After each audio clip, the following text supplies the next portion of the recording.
Hello viewers, আসসালামু আলাইকুম। জর্ন হাউসের পক্ষ থেকে আপনাদের সকলকে জানাচ্ছি স্বাগতম।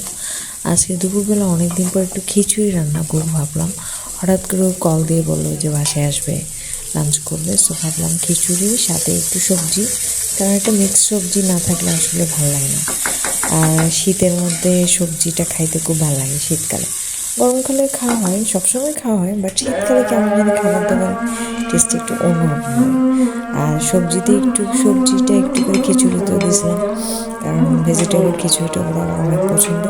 আর ডিম ভাজা না থাকলে তো কেমন জানি খালি খালি লাগে।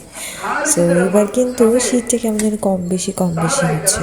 যেমন গতকাল তেমন একটা ঠান্ডা পড়ে নাই, আজকে আমার একটু একটু শীত পড়তেছে। এর আগের দিন আবার রোদই উঠে নাই, এমন একটা বিশ্রী অবস্থা।